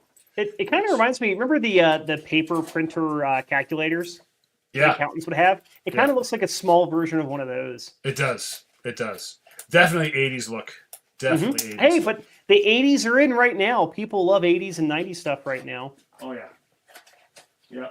So. Anyway, what else is going on? We're kind of at the end of the rope here. Yeah, no, I mean, the watch wall is an interesting topic. I wrote an article for the Escapement Room a while back, which was, I think I titled it, No, You Don't Need the New Thing. And it was basically, if you're looking at buying something, is it that you are actually wanting it, or are you trying to keep up with the Joneses? When you look at reviews for stuff, are they reviews or are they paid advertising under the guise of a honest review, right? And that's the thing for me. And I get that this is hard for a lot of people, and I'm weird that I think I can quantify what I want in quantifiable or qualitative ways. When I look at watches, I know what I want, which makes it easy for me to avoid other watches. I haven't impulse purchased a watch in probably 15 or 16 months. What was the latest impulse? I'm curious. What was the watch that you impulse purchased? Well, I was going to say the Rambo watch that I sent you, except I actually deliberated on that before I pre-ordered and purchased it. That was one that I gave myself like a week and a half of thinking before I bought it. I honestly, I'm having to go back pretty far. I bought a couple of Bulova and Caravel dress watches from the 60s around Christmas of 2023. Those were probably the last impulse purchases because this is a trick for all of our viewers out there. If you're buying watches on eBay, okay, here's the trick. Use the wait list or the watch list where you put the little star icon and you put it in your look at this for later. That will notify the seller that people are interested in the thing, and they will send you discounts. Yep. So I said, oh, cool old, gold Bulovas and Caravel watches from the 60s. So I hit the little thing. And then a half an hour later, I get an offer for half price. So I ended up impulse buying, some crappy dress watch from the 60s that didn't have hacking and it was very noisy. I never wore. Yeah. So That was probably it. But I'm a very deliberate buyer, regardless of anything. Even today, I had a relatively expensive purchase. I spent $200 on a firearm, but it was something that I saw a week and a half ago and let myself think about before I purchased it. So I'm very deliberate with firearm. Yeah. Big guess what that firearm was. You take a guess, but you're probably not going to get it. This is one that I've had on my if I see it, I will buy it list for about 3 years. It's not the heat cannon, is it? No, it's not a High Point, but it's from a similarly cheap company. But this is one from a company where people usually make jokes about them sniffing cocaine when they're designing guns. So some of the viewers, I'll show you when we're off live since YouTube doesn't like guns on live streams. Yeah. But it's a pistol that I've wanted for a very long time. My editor has one, but this company makes their guns in batch runs. They don't do the thing that most companies do where they make everything concurrently and they do parts here and there. This is a company that's like, okay, for June, we're making 2 guns. Yeah. And it'll be each of these. So, yeah. I agree with John here. I would say that I'm a watch collector, and my small collection of 5 watches is very heavily curated. Mm-hmm. It's very direct. If someone looks at my collection and they go, hey, you have 4 watches that are very similar. And I go, yes, but they're different enough to me. And that's why I have them. Yeah. Yeah, I think it's a blend of acquisition. I don't know. I knew I had an idea of what I liked and I didn't like. I went through a lot of watches I did not purchase. There's plenty of watches out there I won't get by any number of reasons. But I understand what John's saying. I think there's an acquisition piece to start with, and that might have been a couple of years ago, maybe 3 years ago, 3+ years ago. But now it's like I do have an idea of what I'm looking for. I look at movement, I look at legibility, all the stuff I review. That's what I look for. I'm going through that process as I'm looking at a watch online. Then I'll go through and I'll watch other reviews on it, and I'll get a good view of what I think the watch is potentially going to do. But legibility is almost always really high on the list. Really high on the list. Yeah. Same here. If you can't tell the time, this is why. And again, I hate to keep talking about articles I've written. I did one last month, which made a lot of people not like me, where it was me listing 4 brands of watches that I would not purchase. Mm-hmm. And one of the brands was Christopher Ward, which is kind of a darling of the watch community these days. They're a British brand and they do some interesting watches. They recently did what they call the Bel Canto, which is a little mechanical alarm watch. It's $4,000 for a watch with a pathetic alarm. And then they do a watch that uses a movement called the Loco, where the balance for the watch is on top of the watch, opposed to being on the bottom of the movement. But what they did is they put it on the dial, which means that your actual dial where the time is probably about the size of a dime, maybe a little bit bigger than a dime. And it's not a legible watch. And that's my thing, is that I get that this is more of an artistic thing, but it's not a legible watch. Legibility is paramount for me and for you too. Yeah. Then from there, the other qualities that we like come into play. But if you can't tell the time with it, then it's not a watch. Yeah. This is my test. I take these off, and if I can read it, like the PRW 6600, super easy to read. No problem. Because I don't have these reading glasses on except for when I'm reading. And other people have given me messages back or comments like, well, just put your glasses on and read it. Like, okay, but maybe I'm in the car, maybe I'm out hiking. Like, there's all kinds of different reasons why I don't wear my glasses for reading. And I'm certainly not going to just pull them out to read my watch. Although I do have, I think there's a few, and I say few, like a handful, 10%, where it truly is a watch that I just really like the design. Sure. I've got a mechanical Sugis that has the moon phase. It has the date. It's a chronograph. What else does it have? There's one other complication on there. But there's so many complications on there. The handset is so thin. It's like, this is just a pure, straight-up dress watch. Yeah, it's a dress watch that's a chronograph. And legibility, I'm totally sacrificing legibility for it. But not too many of those in the collection. I'm with you. I know what I want.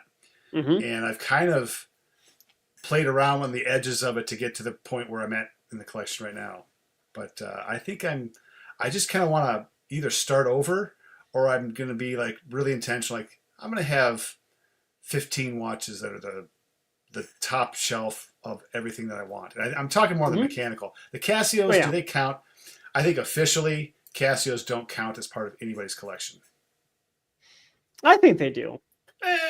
I count my G-Shock as one of my 5 watches.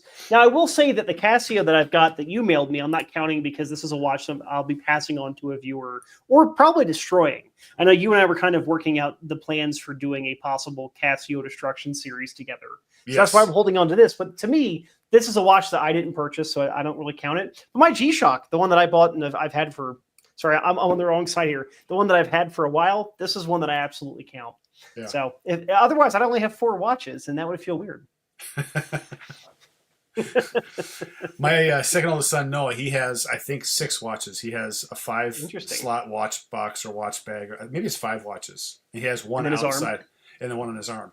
And I'm the one that gave him 2 or 3 of those watches, I think. And he loves them. It wasn't like he didn't want them. But he's like you. He's like very intentional. This is the amount that I want. I want a dress watch. I want a sporty watch. I want the beater. He has the 5600, not the U, but he has the one that's the $50 version. Yeah, the base G-Shock that's still fantastic. The non-tough solar, and there's some things about that one I kind of like. I'll tell you, those ones still have the really cool green backlight. It still has the electroluminescent green backlight. It's not the white ones that they're both legible, but the green looks cooler. And cool matters a little bit. Yeah, cool. That's all my watches are cool. Mostly because I'm wearing them. But if that's the case, none of my watches are cool because I'm wearing them. All right. Well, all right, Jay. Let's see what Jay has to say here. It's just okay. W96. Oh, you spray painted it black. I spray painted the silver bits black. Okay. All right. The W96. Yeah. The W96, where did that one go? Just so people can see it. Here it is. I like this watch a lot. I love the design of it. But this one has the same movement as the W800, which I hacked the W800 to get the timer function on it. Okay, so that's the gray man. All right, and the W96 has the same, I should say movement, has the same module in it. And so I hacked the timer function onto this watch too. So now this watch is dynamite. And it's like $20, $25. So it's hard to beat. Hard to beat those. Right on, Jay. If you can highlight the previous comment from, I believe it was John. Yeah, that one, I like that one because this is kind of how I am. And you asked me this question earlier. You said, do you have any watches that are not tied to Bond? My 4 analog watches are all Bond watches. And that's probably the thesis for my collection, which is kind of nerdy, but also it's not that I purely bought them because, Bond. That was what got me looking at them, right? It's like if you watched a classic movie and saw a really cool car, like you watched Bullet, right? Or you watched, I don't know, you name it, right? You watched Ronin. and you go, okay, I want to get a really cool Mustang, or I want to get that specific model of Mercedes-Benz or BMW. But then you actually look at it and you come to appreciate the elements that are not just the initial thing that drew you to it, right? Yeah. And this is a watch that, you and I both like it. I know that you're not really a Bond guy, but you like that it's thin and legible, and it's easy to use. Yeah. And that's my thing, is that the 4 Bond watches I have, yes, I found them through Bond, and that's part of why they're in the collection. But they're also still in the collection because they're just good watches. Yeah. Aside from maybe the Arnie, which is the unintentional Bond watch. It's funny that it shows up in my least favorite Bond film, which is the funny part. Yeah. So, yeah, I think part of what I might do is because Omega has always been a brand. If I was to get more of a luxury brand, it's going to be an Omega. Well, the fun thing there is that Omegas, they have made so many watches and so many different types of watches that they're a luxury brand, but luxury of the 90s. Mm-hmm. A lot of those watches you can find for the same price as of a new micro brand watch these days. Mm-hmm. And I think Omega in the 90s, they were like top of the food chain. I think they were better than Rolex at the time. Mm-hmm. So I think it'd be fun. Yeah, I think I'll have to consider that anyway. Hey, consolidate down a bunch of watches, and you can certainly afford an Omega. Yeah. Well, the method I'm using may or may not contribute to that. We'll just say that. Okay. I don't know why I'm saying we will say that. We'll just say that, like me, myself, because you're bringing us along into the processes inside your head. It is when you have the YouTube channel with 6,800 subscribers. Yeah. They are along the process with you. Yeah. Yeah. But yeah, the watch wall, I've hit the wall. I'm not buying a lot of watches. I'm retooling for something. And I think it's just going to be the first step is just get the numbers down. Mm-hmm. Really go through and pick out which do you like. And maybe it might be really drastic. I'm not sure yet. I may just go really drastic and have like 3 or 4, which would be really hard to do because I've got some watches I really like. I like to rotate through them. I don't know if I can do that. And the Casios for me are like its own cat. Like I'm going to set the Casios out in the garage so I don't touch them. That's the thing. That's a trick I've seen people do when they're trying to downsize when they have a lot of watches like what you've got, where they'll say, okay, here's a 6-watch case. And they'll put 6 watches in there that they know that they really like and will wear. That everything else goes into a watch box that goes in the garage, goes in the attic, goes somewhere where it's out of sight, out of mind for a bit, right? And this is the Marie Kondo thing. This is one of the Marie Kondo things of pack stuff up and whatever you pull out to actually use, it's the stuff to keep. Yeah. And it's not like you get rid of the stuff you don't touch. It's not like, okay, I didn't use this watch for 2 weeks. Let's throw it in the garbage or sell it, list it on eBay. It's, okay, when would I use it at that point if you're not using it in whatever the interval is? So I think it's a good idea. And the Casios are going to be hard, but the thing with the Casios is that you have the ones that you like, and then you have ones that you have for testing, and then you have ones that you dislike that you have for testing, but can you really get rid of your F91? I guess you could give it to somebody, but like that's a watch that you don't like, but it's always going to be there for a comparison watch. I wouldn't do that to them. I would not be that mean. I got rid of my F91. You got rid of your F91? I haven't owned an F91 for like a good 10 or 11 months. I gave it to a friend of mine. So Driver 8, like I kind of like, in a way, it's like you've already got them. I think he's just saying be cautious. Well, yeah. I mean, you don't want to. It's not about. Okay, I have to get rid of 50 watches right now. It's okay. Let's get rid of the ones I know I don't want, and then go from there. It's the snowball thing. Keep them all. Okay, driver's not trying to help. He's trying to get you to keep everything. Yeah, he's like a pusher. He's like a watch pusher on the street corner, trying to push watches on people. Oh, you need another watch. No. Hey, if you offered him a Casio, I'm sure he'd take it. He wouldn't tell you to keep all of them if he was getting one. Well, Casio's I'm fine with the Casios I've got. I've got a few testers, like you said. I've got one, the WS700. Mm-hmm. I think it's the 700. This one I'm not a fan of. I don't think 1700. That's it. Oh yeah, that's the wave, the solar or the tidal. Yeah. I don't know. That's the same thing as the fishing watch, except it gives it to you in a different display. Now the fishing watch would be a fun watch to review. That's why I got it, because it's like, you know what? I'd rather have the straight up science behind it rather than little fish on the screen. Just tell me where'd they get that? Well, it's the full moon and the tidal. That's the only 2 things it is. So I bought the fishing watch for a white elephant gift exchange like 2 Christmases ago, and my buddy is now on the local SWAT team, but he's still wearing one. I'm the same guy who was skipping career. Good to have you back then. I mean, right. obviously, regardless of being here before or being new, we're happy to have you, but it's good to see familiar faces in chat. Absolutely. Yeah. Put all the comments in there as you want, especially those of you who are watching after the fact. Curious to see what you think about the watch wall. Curious to see what you think of Paul's collection, my collection. Watch the video I just did this past week. I just went through my whole collection, just did it. And actually there's a few of them I kind of declared like, yeah, I'm going to get rid of this watch for sure. And so if you're interested in those watches, let me know. Yeah. But, are you listing them on the website, or how are you trying to? I think I'm going to with a bunch. I'll list another handful. I was looking at the website yesterday or today. I think it was yesterday. And I think most of them are sold on there now. So I need to get those down and put some new ones up. And sure. And I'll probably pair up if I do any Casios like that one WS1700. I'll probably put that with a flashlight, because that usually is a good combination for people to get more than just because they're buying the watch like for $15 or $10. It's like, I'm gonna throw a flashlight in there too. Yeah. And because I've done some reviews on flashlights, but this right here is the greatest flashlight ever.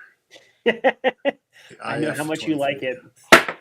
It's a power bank too. It's a 21700 battery. Anyway, I'll do some flashlight reviews later. Any plans for Father's Day for your dad? Well, my dad's still 2,500 miles that direction.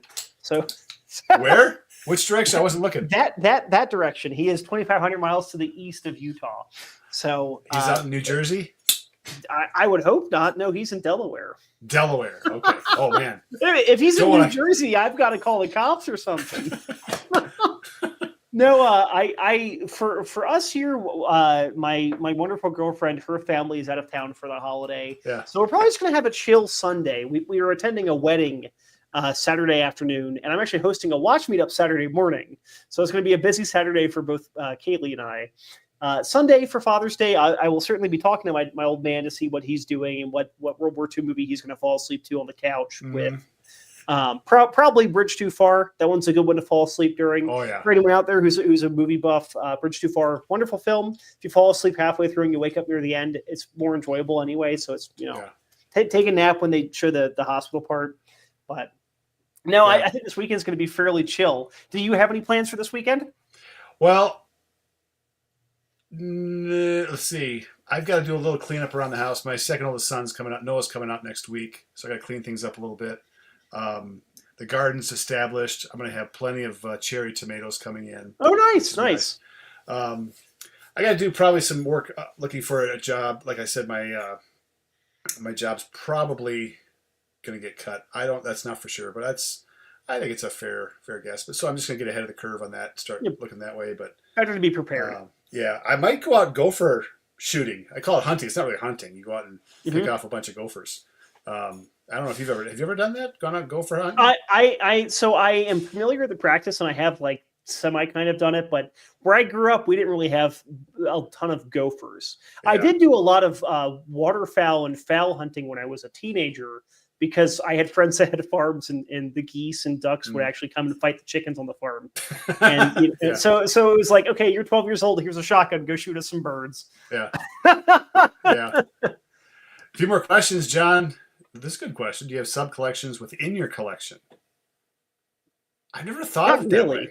I absolutely have seen that, and I absolutely have probably had that in the past. But for me, with my limited number of watches, my collection is 4 watches that were in Bond films that are dive watches, and then a G-Shock. So I don't think I really have a sub-collection within the collection, because my collection's small enough that the collection is the sub-collection. I've never thought of a sub-collection, and I guess maybe it's in tiers. So, John, I hope I'm answering your question, but when it comes to tiers, like these are the watches that I absolutely hang on to, and these are the supporting cast watches that go underneath that watch or that style of watch. I probably have that. I have my primary watches I won't get rid of, like my Wise at Damascus is one of my favorite watches. The PRW 6600 is one of them. There's a few watches I'm not going to walk away from. The GD 350 Not going to walk away from it. It's too awesome. I'll put it this way: even if you don't categorize them as sub collections, you do have sub collections within your collection. Like, think of this: fitness watches. You have multiple fitness watches in your collection. Yeah. Right, and that's technically, how many fully loomed dial watches do you have? Oh man, it is exactly. Yeah. See, but now is that a subcategory of what? Absolutely. Look, fully loomed dial is certainly a very specific feature to have on a watch. But what's it a subcategory of? What's the category above it? Of loom on watches. Okay, all right. If that's the way we're going, then I'll got all kinds of subcategories. This is a comparison I'll make that might not make the most sense, but hear me out here. Let's say that you were a car guy and you say, you know what? I really, really like this specific engine. I really like the small block, 350 Chevy V8. So you have multiple cars that have that are different vehicles, but they all have that combined element. Yeah. A fully loomed dial when it comes to wristwatches, I think is a very, very specific thing. And if you say, hey, this is my sub collection within the collection of fully loomed dial watches, and you've got 4 or 5 or 6 of them. Yeah, I think so. Okay. All right, John's giving us some hints here. Here's one of my sub collections to clarify: an Explorer, Seed Order. Mm-hmm.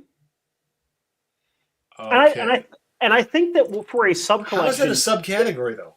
Like, because it's all exploring expeditions. Because the Rolex Explorer. But how is that not the primary collection? Like, it's because he might have more watches than that.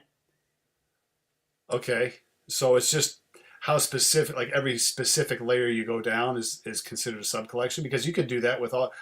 I could do that with just about anything. Like, I have a watch. Exactly, you absolutely could. And then I have digital and I have analog. That's sub. Those are sub collections. Okay. All right. Why not? Well, here's the thing, Tim. Does the sub collection need to be a thing that you yourself have specified, or is it a thing that someone could look at your collection and go, okay, I can identify it, right? Because someone can look at your collection and go, oh, he has all of the Casios within his collection. We may have to do this at our next live then, because I'm curious to see how you would do that. I can tell you, because I own more firearms than I do watches. I have sub-collections within the pile of guns I have to test. You're right. If someone looks at my collection, they go, oh, you really like Smith & Wesson revolvers from the 1970s. Because I have, 3 or 4 of them, right? And I think that is a neat idea. It's kind of like the thing within the thing. I think that would be a fun thing to look at for we should collections. Do that. Because we've done, this would not be too dissimilar from what we've done for, like, celebrities with watches, or, sports people, of what is a collection within a collection you like to see. I like John's one of the expeditions, right? The Explorer, Sea Dweller, the Moonwatch. Yeah, I will say the Moonwatch, that's a watch that I am happy that I don't have worms in my head to tell me to buy. My worms are like, please buy Bond watches. If I wanted Moonwatches, I would be a lot more broke than I already am. Because those things get expensive quickly. They are. And there are some cool variations out there from the original. See, there's some cool stuff out there. I know that you've probably not looked at them a ton. Uh-huh. But the Mark II Omega Speedmaster is probably my favorite of those, which is like a cushion case. It's very 1970s. Oh, yeah. And a lot of people don't like them, but I don't think Omega's made a newer version of that since like the 90s. Yeah. If I had to buy one, it would be that. But my thing is just that I don't like it enough to own one. But if people like that watch, more power to them, because people who like the Moonwatch for its history and whatnot, it's super cool. I like Driver's comment. Yeah. Right. Lend it to Jim Kinkade. Ask him to test its suitability as a beater watch. If it comes back, it's earned its place in your collection.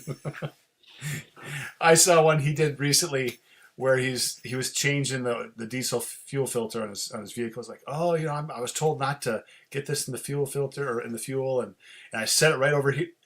He's like, it's not there. And he looks down, and the watch is in the diesel fuel. It's awesome. Jim, if you're watching this, love you, man. That's keep them coming. Exactly. Which watch goes with which firearm? Okay. I've kind of already been there, Driver, because I briefly owned the Magnum PI remake from Momentum, which Tim reviewed and I also reviewed. And I own a pile of vintage custom 1970s, 1911s. And those are a good pairing there.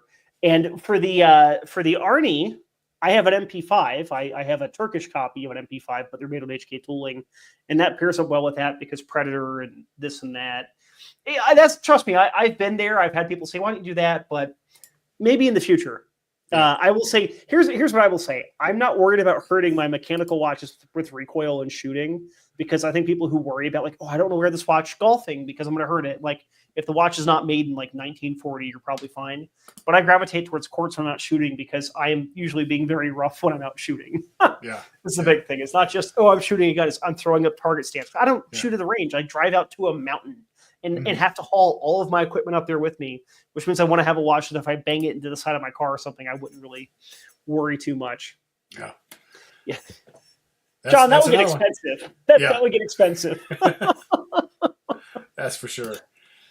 Which is funny. I actually have something. So obviously this is very different. Where did I put it? I have a knockoff Omega Moon watch here that one of our locals. It's a knockoff. And this is something that people can be looking out for soon. I'm actually going to be doing a video about what does the Fugazi Moon Swatch look like. And I might rip this apart to see the insides. All right. Because this is people go nuts for the swatches, but it's Tanner, one of our locals. I think he bought a Moon Swatch and he was sent a fake, and he managed to get his money back, but they said keep the fake because it's a fake. And I'll get to monkey with it, and it does feel fairly crappy. Who would have guessed? Let's see the face of it. Let's see the face of it. A watch with more plastic than a Casio feeling crappy. Wow. You even see here that the chronograph hand doesn't even line up when it's just sitting there because it's against a fake. Ooh. And I can get it running there. You can see there. It's So he gave it to me for us to have as a donor watch for a giveaway. But it's funny because we've brought it to our meetups and nobody wants it. Like I can't even give it away. So hey, where'd it go? Here it is. Here it comes. I replaced the batteries on it. You ready? What I think it is, the Olam. The Olam. Yes, woo! I replaced it. The dual time compass temperature in degrees Canadian, no less. Mm-hmm. And people always correct me. It's Celsius. That's the joke. Exactly.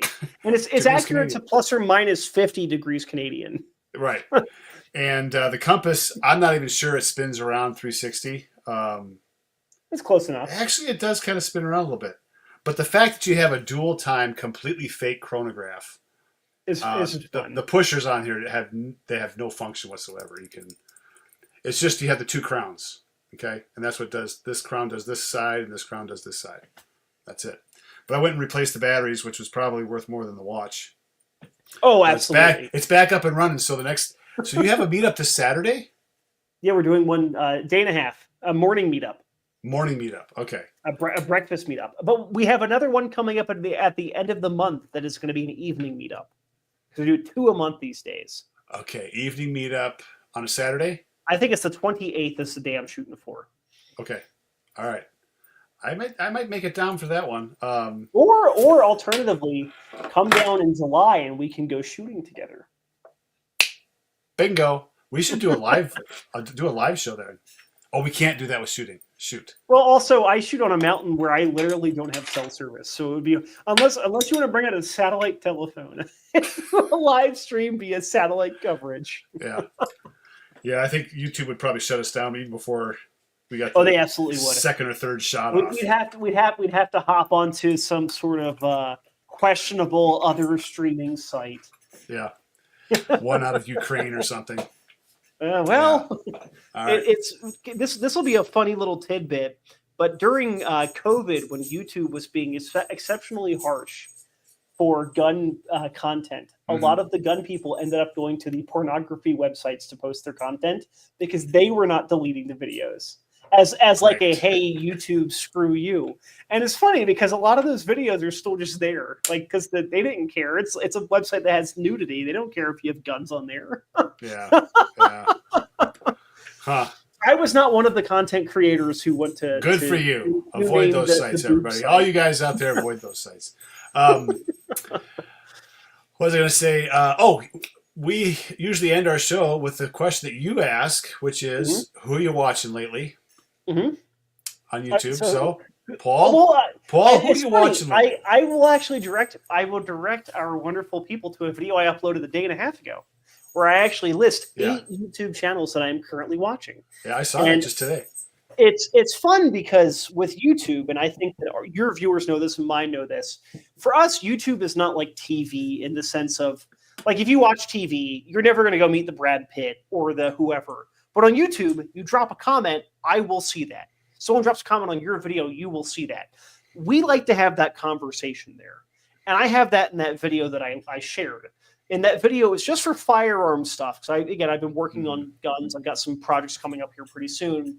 But I listed 8 channels. And the one that I will say is a friend of mine. His name is Jared. His channel is Jared AF. He has like 425,000 subscribers on YouTube, and he is a like classic bullseye shooter. He does like the Camp Perry national match bullseye shooting, like 50-yard slow fire, one-handed pistol shooting, that kind of stuff. And I actually found him because he found my channel about 9 months ago, where I have a bullseye pistol that I got at an auction that's a 106-year-old gun that was modified in the 1950s for bullseye shooting. Mm-hmm. And I would recommend people look at his channel because it doesn't matter if you're in the US or Europe, wherever you might be, you might look at that and go, oh, that's really interesting. And he's done a bunch of videos about bullseye shooting, but he recently did a video on lead poisoning because he's a 25, 26-year-old guy who has lead poisoning of like a 70-year-old who's been in like a lead mine because he was not and he admitted this, he was not doing the best cleanly practices for shooting lead, like exposed soft lead projectiles, like having drinks on the table where he was shooting like a can of energy drink or something, or, washing his hands, but not using like a de-leading wipe or de-leading soap, or eating like a sandwich before washing his hands after getting lead on them. His lead levels, they were not quite like you're going to die levels, but they were like 2 more steps and you're in liver failure mode. I should get my blood tested because I think as a kid, man, I shooting 22s and not washing your hands because those were often just lube covered lead bullets. The old they were usually greased was the big thing. Yeah. So well, he linked a chart that I think was like a USDA thing or some sort of thing. It showed that the lead levels for shooting exposed lead bullets that have no coating or anything on them, it's like 19 times the amount of lead put into the air than a jacketed projectile on a bullet. So, and that's the thing is that you're probably fine with your lead levels because if it was really that bad, it would have killed you in your 20s. But for him, I mean, his lead levels were like really bad. Yeah. But it's interesting. So yeah, like Driver said, you can. There's another watch channel I like called Working Man's Watches. He's got like 1,900 subscribers on YouTube, and he did a video about a Timex watch he saw in a Navy SEALs fitness like video from the late 90s. It was like something he saw in middle school or high school, right? Yeah. And he looked up the guy on YouTube and just left a comment on the Navy SEALs YouTube channel and said, "Hey, what watch were you wearing?" And the Navy SEAL responded that the guy watched his fitness tape on how many push-ups you should do as a Navy SEAL in 1999 or whatever. That's the part of YouTube I like is that it's a community for the most part. Oh yeah. So who have you been watching lately? I'm trying to think of the name of the channel because it just pops up automatically. But it's a car channel, and there's a lot of great car channels on YouTube these days. He went out and watch a lot of cool stuff. He went out and bought a Maybach. Is it Maybach? 62 is the high-end Mercedes. I think it's called a Maybach 62. Let me look this up here. It's a super high-end car that has a full-size back seat. It has the limousine window that pops up, and then there's like curtains that close. These are all automated things. Like you press a button and it automatically closes the curtains. You can call the driver from the back seat, kind of stuff. But I think it's a Maybach 62. Was it Hoovie's Garage?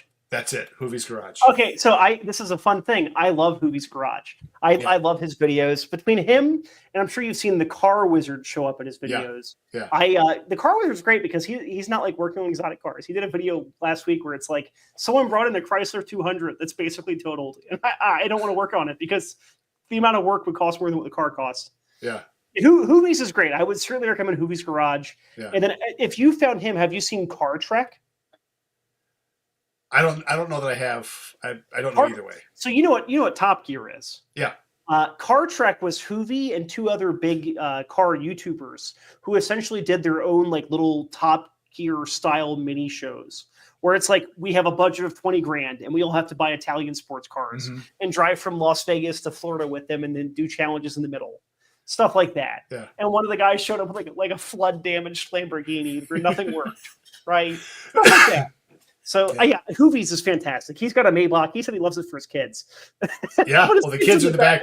Yeah, the kids in the back playing with stuff. They're like, "Hey, Dad!" They call him up on the microphone, and he's up driving. But the interesting thing is, like the front two seats, the passenger and the driver's seat, because you have the window behind you, they don't go back far enough. He's a tall guy. I think he's like 6'2" or 6'3". Oh yeah. And Tyler's a big guy. Yeah, so he has a hard time staying in that front seat for long drives. And I'm like, dang, because I was thinking about that with all the boys we have, getting a car like that. So I got an Audi A8. I told you that over the phone, and I really like it because it's the A8L, which I think all the A8s are long versions, but the back seat is a full back seat, so you have the full leg room. Like I could put my driver's seat all the way back, and you still have plenty of leg room for someone my size in the back. So that's kind of how I got into it. And I've always liked Audis, and that's my second Audi to own is the A8. But yeah, it's a fun car, fun channel. I like that channel a lot. And then the other one, and this is kind of cool.